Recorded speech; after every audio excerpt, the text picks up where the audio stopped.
On May 10th of 1849, New York City put together one of the strangest and ugliest performances in its history. And the wild part is, it all began with Shakespeare. That sounds almost absurd now. These days, most people hear the name Macbeth and think of homework or that one kid in high school drama club who took everything just a little bit too seriously. But in the middle of the 19th century, Shakespeare was not some dusty, distant relic or politely admired from a classroom desk. Shakespeare was public entertainment. He was prestige. He was a sense of identity. He was class warfare in tights. And on that spring night in Manhattan, thousands of people poured into the streets, not over the things that we would think of riots existing for now, but rather over two men pretending to be a Scottish king in different ways. To modern ears, this sounds completely unhinged, and it is. People now can barely agree on what streaming show to half watch while they're scrolling on their phones. You're probably thinking about scrolling on your phone right now. But yet, in 1849, New Yorkers were willing to scream, brawl, and die over which actor was the superior Macbeth. That's exactly what happened. This was never really about acting. It was about who counted as cultured, who belonged in the city, and who had refined taste, and whether America was going to keep bowing to British standards or swagger off in its own direction. Shakespeare happened to be the stage on which all of that anger could strut around in boots and cry out at full volume. At the center of it all were two men who could not have been better designed for collision. William Charles Macready was English, polished, highly respected, and very conscious of himself as an artist. He came from a theatrical family. He was well educated, intellectually serious, and determined to elevate the stage into something more dignified and refined. He was not the sort of actor who merely wanted applause. This man wanted respect. He wanted literature, discipline, artistry. He wanted supporters among the upper crust, among the educated, among the people who preferred their culture with a side of posture and correct pronunciation. If someone in 1849 wore expensive gloves and quoted reviews and believed the common crowd ruined everything by breathing too loudly, there was a fair chance they were on Team Macready. Edwin Forrest was something else entirely, though. He was an American-born man, physically powerful, emotionally explosive, and adored by the popular audiences.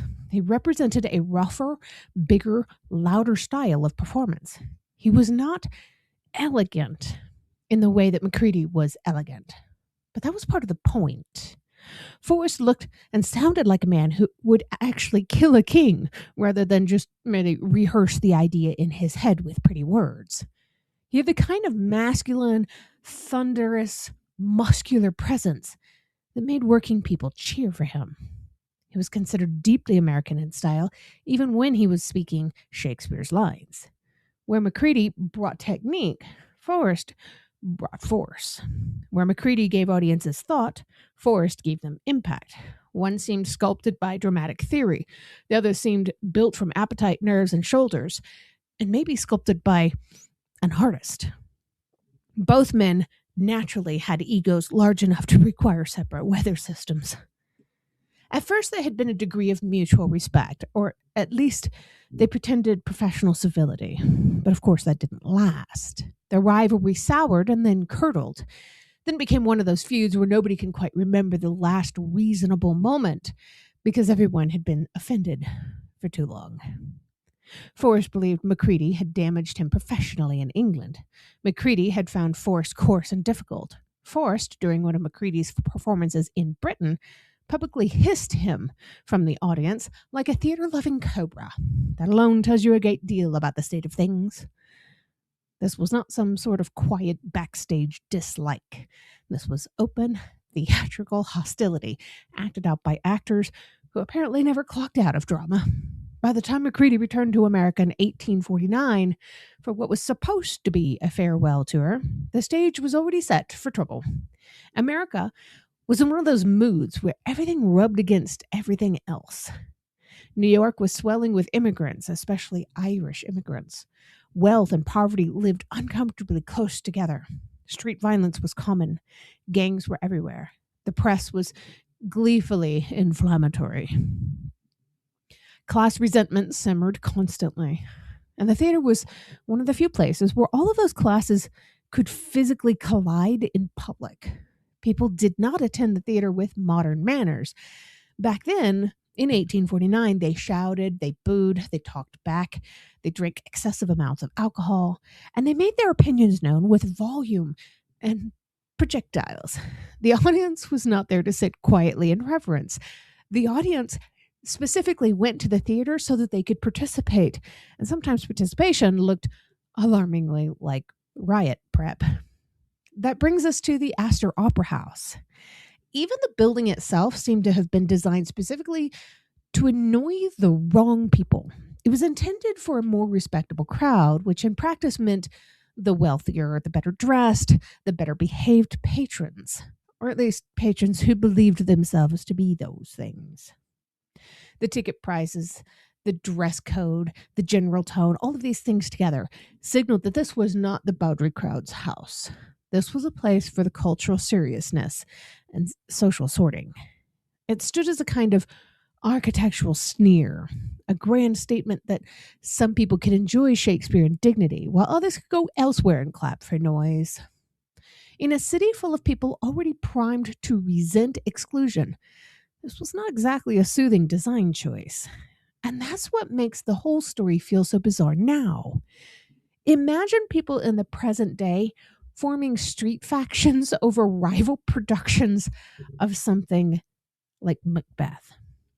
Imagine bricks flying because one actor was too subtle and the other was too loud. Imagine public fury over Shakespearean delivery becoming so intense that soldiers had to be called in. It feels ludicrous because Shakespeare now occupies a very different place in our public lives. For many people today, he's a requirement rather than a passion, and he's a puzzle rather than a battle cry. But in 1849, he was a part of popular life. He was still shared cultural currency, and because he mattered so much, he became the perfect vessel for grievances that had nothing and everything to do with him. The immediate crisis began when Macready was scheduled to perform Macbeth at the Astor Opera House while Forrest was performing Macbeth at another theater nearby. That alone was enough to turn a rivalry into a challenge match. It was practically theatrical bare-knuckle boxing, except for with soliloquies. Forrest's supporters were not subtle about their intentions. They had already disrupted an earlier Macready performance with hissing, shouting, and tossed vegetables like heads of lettuce and tomatoes. This was producing the sort of review that leaves stains. Macready already wanted to leave America altogether, and honestly, at this point, you can't blame the fellow. But prominent New Yorkers, including literary and social heavyweights, pleaded with him to stay and perform again. They insisted that decent society would support him. That was both optimistic and, as it turned out, catastrophically wrong. On May 10th, crowds gathered around the Opera House in huge numbers. Inside were Macready's supporters, many of them from the city's elite. Outside were masses of angry New Yorkers, including workers, immigrants, gang members, and Forrest partisans. Handbills had been spread. Agitators had done their work. One slogan basically boiled the conflict down to whether Americans or the Brits were going to rule the city's stage. That language sounds melodramatic, but melodrama was exactly what everyone wanted. The crowd outside did not see itself as merely defending an actor. It saw itself as resisting arrogance, imported in superiority, and cultural snobbery. The authorities knew trouble was brewing. That's one of those chilling parts of the story. This was not a sudden misunderstanding. The police had already been mobilized. The state militia had been called out. Soldiers waited nearby. Mounted troops were ready. Officials feared serious unrest and prepared accordingly, which means that by the time Macbeth began, New York had effectively positioned armed forces around the theater because it expected the audience issue to turn into urban warfare. This should have been everyone's signal that perhaps society had wandered slightly off course. Inside, Macready tried to perform. Outside, the crowd erupted. Stones flew. Windows shattered. Men pressed against the building. There were attempts to storm it and set it on fire. Police struggled to hold the line, and the noise was deafening. The tension became completely unbearable, and then the decision that turned a violent disturbance into a massacre. The soldiers fired. This is the part that should stop people cold. The deadliest force that night was not from the mob itself. It was from the armed response to the mob. Troops opened fire into the crowd. Some shots went into the air at first, but then they fired directly into human beings packed into the streets, men and women. When it was over, at least 22 people were dead, possibly more, and more than 120 were injured. Most of those struck were not wealthy playgoers in polished boots. These were ordinary people from the streets outside. Workers, immigrants, bystanders. Angry men, certainly, but also people who became casualties in a city desperate to show that order would be maintained, even if order had to be shoveled back into place with musket fire. And here's the shocking reveal that really gets lost behind the famous riot itself. The aftermath was not mainly one of shame among the city's elite. It was, in many quarters, approval. A number of prominent voices praised the authorities for their firmness. In the wake of civilians being shot in the street over a theater riot, many leading citizens did not recoil and ask how things had gone so wrong. They congratulated the response and essentially said, "Oh, good, now the dangerous people know their place." That detail tells you exactly what this event was really about. The actors were the only spark. The real fuel was class fear. The next day, the city was still trembling. Crowds gathered again. The dead had to be identified. Families searched hospitals, saloons, morgues, and side streets. They were looking for sons, husbands, brothers, fathers. More unrest followed. More clashes broke out. The anger did not vanish when the shooting stopped. It deepened. If the city's rulers had intended to teach a lesson, they succeeded, though not the noble sort. The lesson was that the boundary between elite order and public slaughter was thinner than many and most had imagined. As for the two leading men at the center of it all, neither emerged untouched. Macready finished his American tour under a cloud and left, shaken. Edwin Forrest, though beloved by many, also had his reputation stained by the scale of violence attached to his supporters. Their rivalry had helped to ignite something they could no longer control, and the sheer weirdness of it remains astonishing. Two actors, one Shakespeare play, a city already primed for conflict, and an opera house that symbolized exclusion.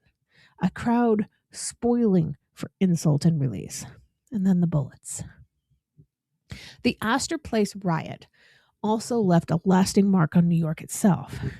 It encouraged a harder, more militarized style of policing. It deepened the separation between elite and popular entertainment.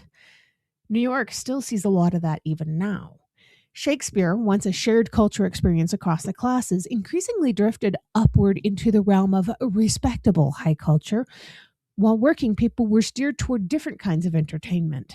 Maybe that easier to understand entertainment. In a dark irony, one of the consequences of the riot was that the people who had once claimed Shakespeare so passionately were gradually pushed away from his works. The riot helped to divide audience as surely as it divided that street that day. And maybe that's one of the saddest things in the whole story. The event feels bizarre now because we no longer live in a world where the masses of ordinary people are deeply emotionally invested in rival Shakespeare performances. But perhaps that oddness should not make us feel superior. Maybe it should make us notice that what has been lost as well as what was dangerous at the time. Shakespeare once belonged to everybody, strongly enough that the people fought over him. That's absurd now, yes. It's also a sign that the art once sat much closer to daily life, pride, identity, and public feeling than it often does now. The problem was not that people cared. The problem was that they cared in a city already built on grievance, exclusion, and powder kegs in human form. By the end of it, the Astor Opera House was tainted forever. The event was remembered not as a night of brilliant acting, but as a civic wound. The streets had become the real stage. Macbeth was almost incidental by then, though there is something grimly perfect about a play obsessed with ambition, violence, masculinity, and blood, helping to frame one of New York's bloodiest urban upheavals of the era. Shakespeare could have probably appreciated the scale, though perhaps even he might have suggested everybody just take a breath and take a step back. Because in the end, what makes Astor Place riot so unforgettable is not just that the people killed and died over Shakespeare, is that a city used Shakespeare to act out its deepest resentments. And when the curtain fell, the final review was written in gunpowder, classic panic, and the stunned silence that comes after a crowd realizes the performance has turned real. That's a hard thing to forget, even if most people now could not quote Macbeth without help from the internet or from reading a book. In 1849, they may not have understood every line either, but they understood enough to know which side they hated. And that was more than enough to fill the streets with tragedy. So here's the question that I want to leave you with today. When a society turns a cultural argument into a public bloodbath, is that proof that art still matters deeply, or proof that people were really fighting about everything else all along? And of course, as usual, if you enjoy stories like this, make sure you follow the History Happens Facebook page for more deep dives into history's most fascinating moments. And subscribe to the podcast so you never miss an episode. Every subscriber helps.